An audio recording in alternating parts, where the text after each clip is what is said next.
Hello and welcome back to the Cheltenham Exchange for the second episode of our Ante Post series. No OJ this evening, so unfortunately you've got me hosting. But I am joined by Mr. John Evans, Mr. Ian Rayner and Mr. Matty Luke. How are you doing, lads? Tired. Yeah, not too bad. Seem to have lost my voice after the weekend. Just for context, we've all been at Cheltenham this weekend for the November meeting. First time the five of us have all met up together. So yeah, it's been a really nice weekend, and quite a few pints of Guinness have been sunk. Not by Ian because he only drinks halves. Oh, But for those of you that actually watched our November preview, we did actually pretty well. Matty in particular, he had 4 out of his 5 selections came in and won. He actually had them in a Super Yankee as well, so he did very well over the weekend. So the last one didn't get and then other highlights, Ian put up Foxy Jacks. He ended up getting 22-1 on the horse as well, so I'd say that's probably the main sort of highlight. And me and Jonny chipped in away with a couple, didn't we, Jonny? We did, yeah. We had a bit of a back seat this time. Yeah, well, happy for other people to take the front. Yep. Just a bit of a recap, because this is obviously the second episode of our Ante Post series. First episode of the Ante Post series, Ian put up Stage Star at 16-1. Stage Star obviously went and won the Paddy Power Gold Cup, now best price 4-1. So must be very happy with that one, Ian. very, very happy. And Matty put up Down Memory Lane at 20-1, best price, now 16s. So he had a very impressive run on debut, didn't it, Matty? Yeah, I thought he had run a really nice race. I think it was quite an educational ride because he sort of kept the horse upsides up along the last, and then just let his speed take him away. I still think he's a Ballymore horse. There was a lot of talk about the Supreme, but Mirrors West keeps seeing me in the one that's getting cut for that. Mm-hmm. I really like him, and I'm not as a thing as a selection for this, but he's still 10-1 any race on William Hill, and I think that's worth the bash. Just as a bit of cover, if you gives you a bit of cover then, just in case he goes somewhere else. Yeah. Okay. So we'll get stuck in then and start giving our Ante Post selections this week. Should we start with Matty? Ante Post fancy number 2. Yeah, hang on, bear with me. Sounds a bit horse. Yeah, doing. Yeah, this one's probably a bit more of a wild stab, more than anything. After the weekend we've just had, I thought, why not? I was looking at the Turners market earlier on, and it's a horse I actually put up for the Supreme last year. It's Ante Post. He's around 33-1 for the Turners. Like you say, it's a risky one. We don't really know the targets of any of the novice chasers, really. Molly Mullins has got an absolute battalion behind him, hasn't he? He could go anywhere this year. And we've not seen him jump a fence, but he has got a beginner's chase entry on Friday at Fairy House, over 2 mile. For me, he seems to be lookout paced at times and then stays on. I know he won that race when he beat Fast Vega in the pocket and everyone when they went a really, really strong gallop. I looked back earlier on after he made his hurdle debut back in I think it was November last year. Mullins did a quote after the race, and he said, "Usually juveniles go out in trip, and after he learns to settle, then he could see him moving up in trip." Unfortunately, granted, that was his hurdle season.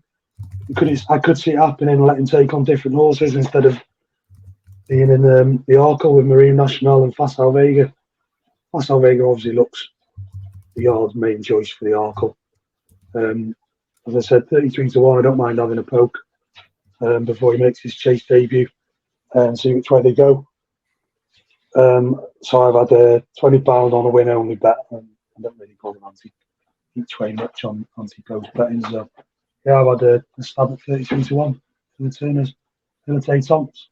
Excellent, thank you, Matty. Where should we go next? Jonny, who's your fancy? Right, well, it's probably pretty obvious why I'm going to put this one up, with the form being really well franked at the weekend. That is Flooring Porter for the Browns Novices Chase. obviously, we've already seen him. He's come out and won last month at Cheltenham. We know he likes the course. We know he can jump a fence already.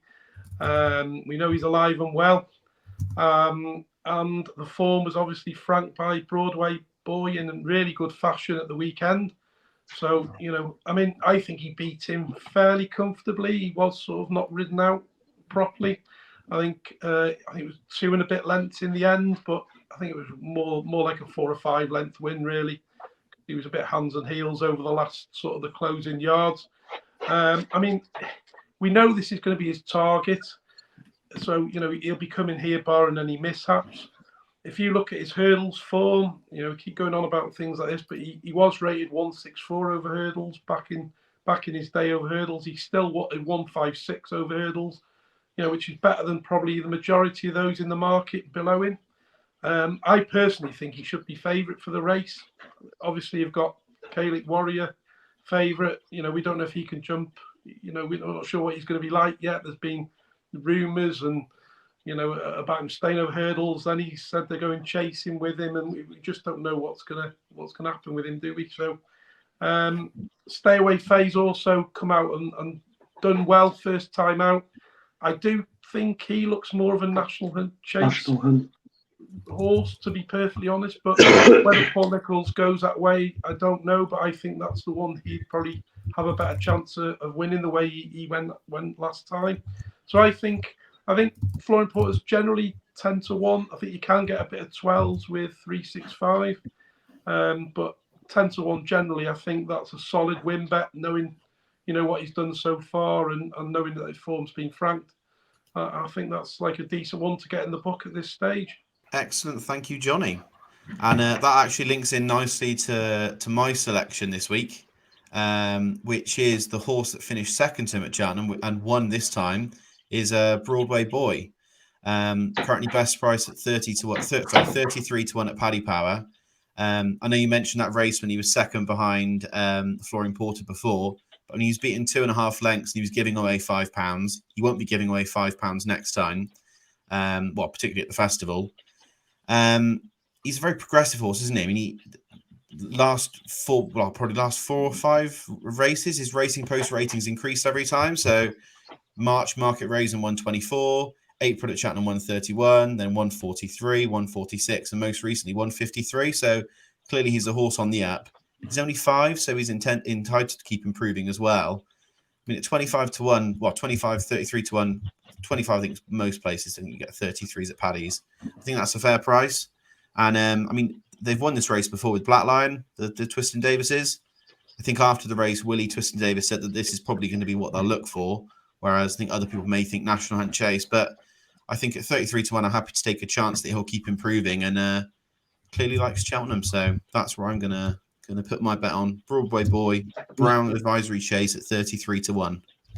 He's generally a pretty good solid jumper as well, Alex, isn't he? And he gave us a scare on the weekend. I think it was about 3 out, wasn't it? Where he seemed to make a little mistake, but he went and absolutely bolted it.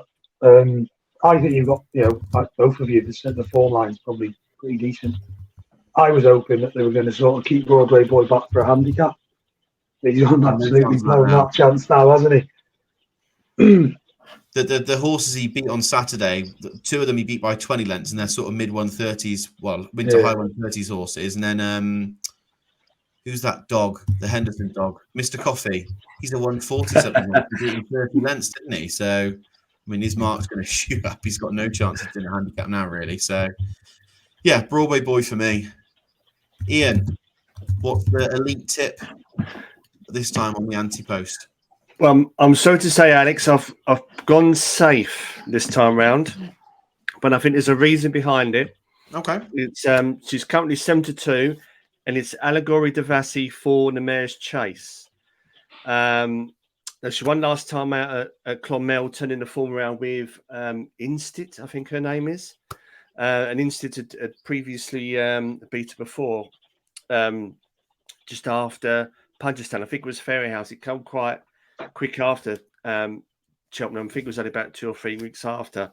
And of course, we know Allegory Devassi come up against Impervious twice at Ferry House. Obviously, the festival in Punchestown after that. Looked a bit the back form as well. Limerick Lace ran well at Troy-Town at the weekend, and she's obviously involved in that kind of form lines as well.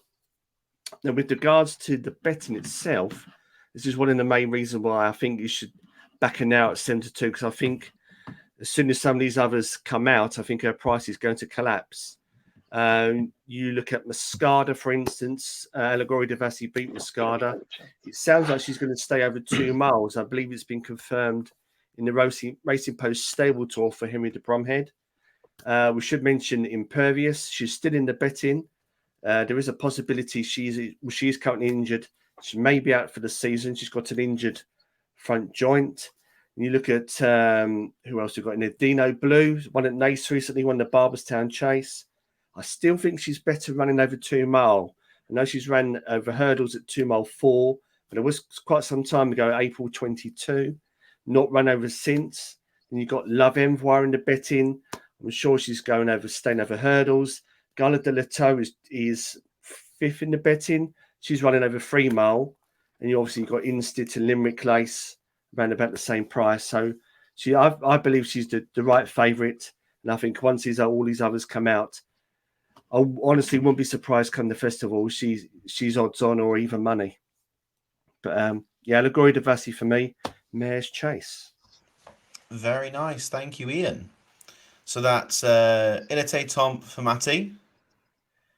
Flooring Porter in the Browns for Jonny. The real winner of the Browns for me, Broadway Boy. And Allegory Devassi for Ian. And yeah, that wraps up the Ante Post show this time. If you've watched this far, please make sure you like and subscribe. Costs you nothing, but it makes more of a difference than you think. And maybe write in your comments what your Ante Post fancy at the moment would be as well. Let us know, and we can feature some of the best ones next week as well. I've got I'm definitely going to get some shit for Ilite Thompson, aren't I, in the comments? Always. I've just got to give one quick thank you, obviously, because we said earlier about us going to Cheltenham. But so if you watch any of the Ginger Joe videos, you need to call him Geordie Joe from now on. Obviously, he was mistakenly called Geordie rather than Ginger. So if you see him, call him Geordie Joe from now on. Geordie Joe. We need to get his Twitter handle changed now to Geordie Joe, don't we? We'll start a campaign. Yes. Yeah. Well, thank you everyone for watching, and best of luck with any bets you have this week. Thanks and goodbye.